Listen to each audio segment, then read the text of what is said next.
Nuestro primer informe especial es Brasil. Han pasado un montón de cosas. Más allá del triunfo de Inácio Lula da Silva, ha sido una semana, por cierto, muy complicada, con muchos bloqueos, con muchas manifestaciones en varios estados del país vecino y con un presidente como Bolsonaro que demoró varias horas para salir a hablar. Esto es lo que está pasando ahora en Brasil y ya lo analizamos.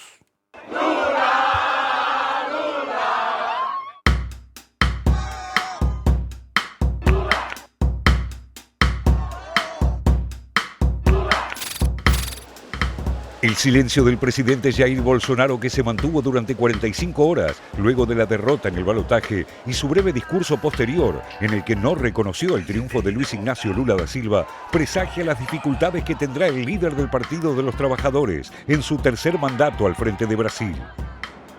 Mientras los seguidores de Lula extendían los festejos por el regreso al gobierno, camioneros simpatizantes de Bolsonaro protagonizaban más de 200 bloqueos en diferentes puntos del país, rechazando el resultado incuestionable de las urnas. Fueron desalojados por la fuerza y por orden judicial, al tiempo que muchos temían estar a las puertas de un golpe de Estado.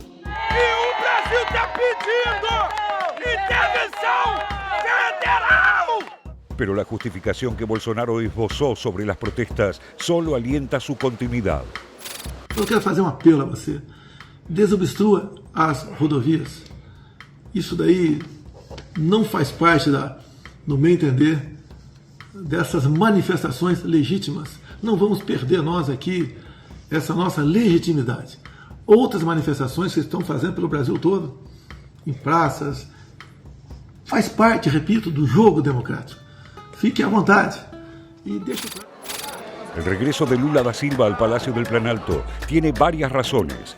Una de ellas es el rechazo a Bolsonaro y a sus actitudes autoritarias que en un segundo mandato podrían poner en jaque la democracia en Brasil.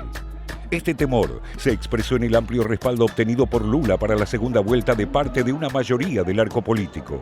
El expresidente Fernando Henrique Cardoso, junto al centroderechista Movimiento Democrático Brasileño y el Partido Democrático Laborista, no dudaron en apoyar al candidato del PT en defensa de la democracia. No fue una campaña de un hombre contra otro hombre, de un partido contra otro partido. Fue la campaña de un conjunto de personas que aman liberdade e democracia contra o autoritarismo que gastou mais dinheiro. Que essa não é uma vitória minha, não é uma vitória só do PT, essa foi uma vitória de todas as mulheres e homens que amam a democracia, que querem liberdade, que querem um país mais justo. El gran desafío del mandatario electo es ahora mantener esta centralidad política para gobernar un país absolutamente polarizado y sin mayoría en el Congreso. Otra probable razón de su triunfo es la nostalgia de amplios sectores de la población por lo logrado en sus dos mandatos anteriores, en los que más de 30 millones de personas salieron de la pobreza como producto de aciertos en su economía política, ayudada por los altos precios de las materias primas que produce el gigante sudamericano. A expectativa muito grande com a volta do ex-presidente Lula é justamente no que diz respeito à questão social, que possa haver aí avanços no combate à desigualdade social, no combate à pobreza, no avanço dos serviços sociais. De uma certa maneira, a volta do ex-presidente Lula é justamente por essa expectativa. Pero el contexto internacional que deberá enfrentar en esta nueva etapa es totalmente opuesto al que le tocó a principios del tercer milenio. La economía de Chile, impulsora de la suba de los commodities, vive un proceso de desaceleración en medio de una confrontación con los Estados Unidos. El mundo está saliendo de una pandemia que, sumada a la guerra en Ucrania, provocan una desestabilización global. En este contexto, las principales potencias se encaminan hacia una recesión y las expectativas de crecimiento para Brasil son bajas. Esto significa un gasto fiscal limitado, con deuda pública y una fuerte demanda social por alimentos, educación y trabajo. Más de 33 millones de personas en Brasil viven con hambre, según la Red Brasileña de Seguridad Alimentaria. A preocupação é, primeiro, em não manter o Bolsa Família de R$600 para pagá-lo em janeiro. Há necessidade de, até 15 de dezembro, termos a autorização, a chamada PEC da transição, e a lei orçamentária. En su informe de junio de este año, el organismo sostiene que más de la mitad de la población sufre de inseguridad alimentaria. Esta situación, sumada a la fuerte oposición bolsonarista, presagian tiempos difíciles y complejos, plagados de tensiones sociales. Más allá de esto, las expectativas del presidente electo son elevadas. Lula siempre supo superar las adversidades y adaptarse a circunstancias difíciles. Su formación sindical lo moldeó como un líder que sabe negociar y logra ser respetado por referentes de diferentes signos políticos. Sus anteriores gobiernos fueron elogiados por Fidel Castro de Cuba, Hugo Chávez de Venezuela y Barack Obama de Estados Unidos, que lo llegó a calificar como el político más popular del mundo.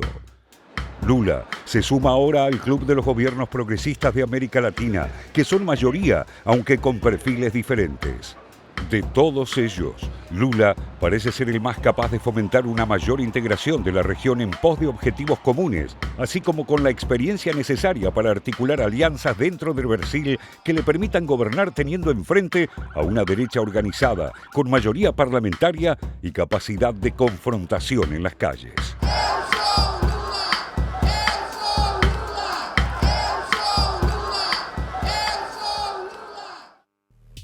Bien, Ignacio Lula da Silva asumirá la tercera presidencia con este Congreso de la Nación. Y ya nos metemos, por ejemplo, en la Cámara de Diputados, 513 escaños. A ver, 99 diputados que responden al partido de Bolsonaro.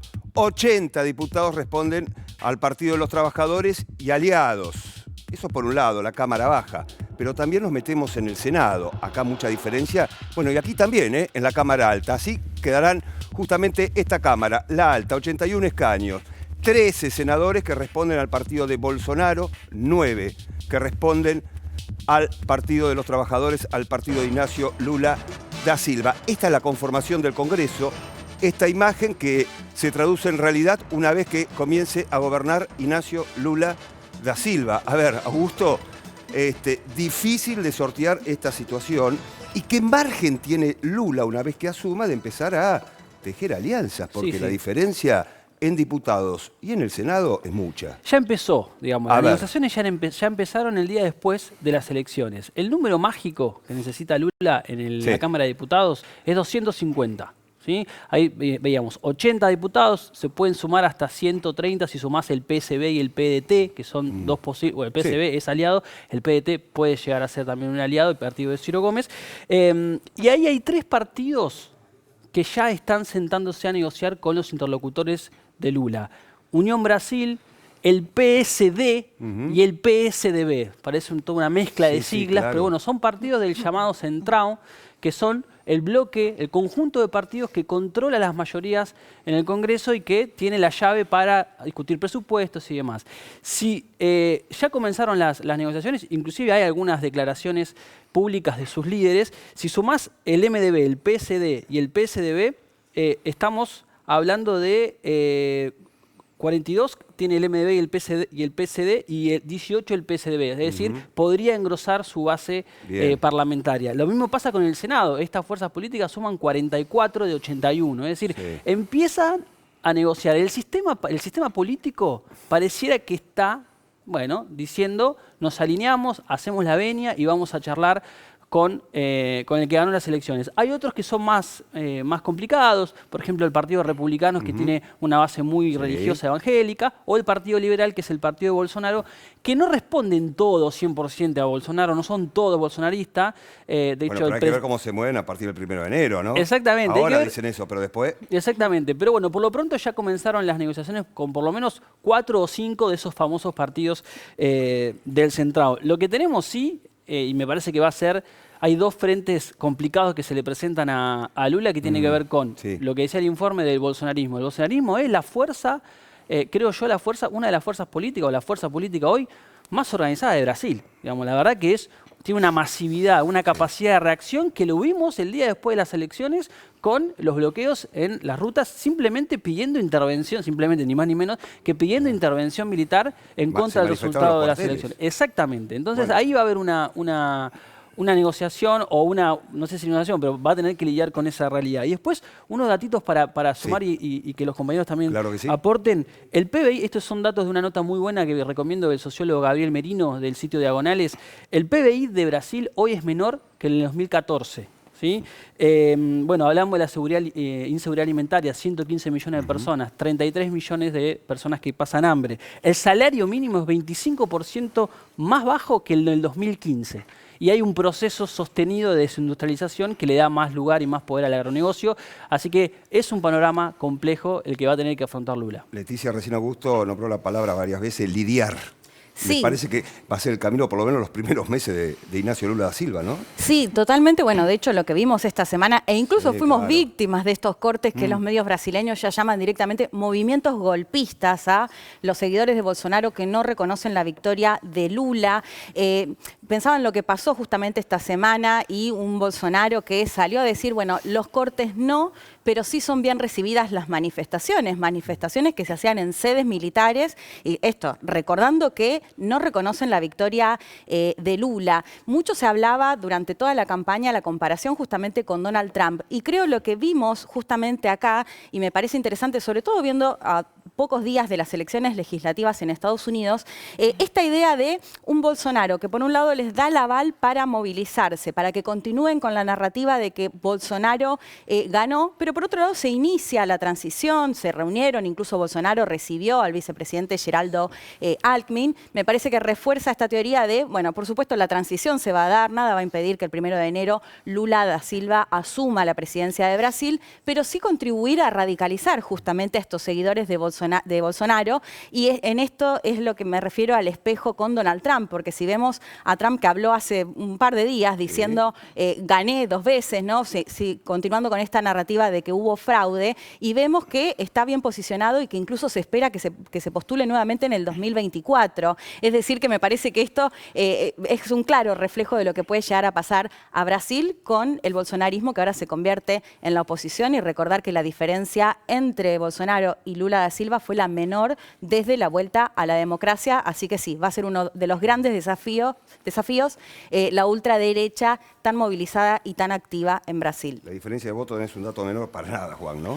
No, para nada, Pablo, digo, es contrafáctico, ¿no? Pero Claro. uno piensa que hubiese pasado si Bolsonaro no hubiese tenido tantos tropezones en la recta final de la campaña, ¿no? Quizás hoy estaríamos hablando de un segundo mandato, ¿no? Hubo más Porque fue- tropezones en la campaña para el balotaje que en la primera vuelta. Sí, Si se una compara campaña un poco de qué diferente. manera. Sí, una estrategia diferente también, ¿no? Sí, sí, pero es notable también cómo o sea, si uno compara también la primera y la segunda vuelta, Bolsonaro, que arranca muy detrás, termina llevando un escenario muy parejo, es cierto, con una campaña errática hacia el final, que quizás explica, digamos, esa ventaja de 2 millones de votos, una ventaja que, a ver, para entender también la demografía, si querés, y por qué gana Lula, ¿no? Haciendo una lectura simple y geográfica. Lula gana con los votos del Nordeste, claves, digamos, históricamente, ¿no? También lo fue para la performance de Haddad en 2018, pero digamos, sigue siendo el bastión, del PT y del lulismo, ¿no? Quizás es interesante esta idea de que el lulismo trascienda al Partido de los Trabajadores, ¿no? La figura de Lula y su movimiento. Y después las periferias de San Pablo y de Minas Gerais, ¿no? En el sudeste, que también fue un territorio esquivo al PT en 2018 y que ahora Lula termina, digamos, de conquistar, de reconquistar quizás para ganar una... Operativo Seducción fue. Sí, efectivamente ganar una campaña, una elección, bueno, crucial, ¿no? Pero también por muy poquito. Alejandra, a ver, presente y futuro de Brasil pensando ya en el 1 de enero, lógico. Bueno, el futuro inmediato, interesante poder discutirlo, lo que decía Augusto, lo que decía el informe, el grave problema de la pobreza que tiene que enfrentar Lula, de la inseguridad alimentaria, y la clave en los primeros meses de gobierno se ve cómo los sectores de poder, tanto los que estuvieron con Lula como los empresarios, por ejemplo, de la agroindustria que estaban marcadamente con Bolsonaro, ya empezaron a presionar en una agenda que no se atreva a cuestionar la reforma laboral, que no quite algunas concesiones que había dado Bolsonaro. De hecho, por ejemplo, vamos a citar la portada de Folia de San Pablo, el día después de la elección, decía: Lula necesita mostrar disposición para dirigirse al centro. Eso estuvo durante toda la mañana el día lunes posterior a la elección en la web. Bueno, ¿cómo va a lidiar Lula con esa presión? justamente con este problema que tiene, sobre todo en los sectores más desfavorecidos que no tienen tanta presión en los medios y sobre todo en los políticos que van a estar en el Congreso brasileño. Así que bueno, la discusión va a ser en las calles, cómo va a hacer Lula para generar una base social que pueda llegar a ser favorable a esta agenda hacia los menos favorecidos y sobre todo con esta crisis que está atravesando Brasil en el mundo. Presente y futuro de Brasil, una cuestión que vamos a seguir analizando en Televisión Pública, Noticias Internacional, por supuesto de acá al 1 de enero y después también. Hacemos la primera pausa, Félix Taylor y el adelanto de lo que viene. Vamos.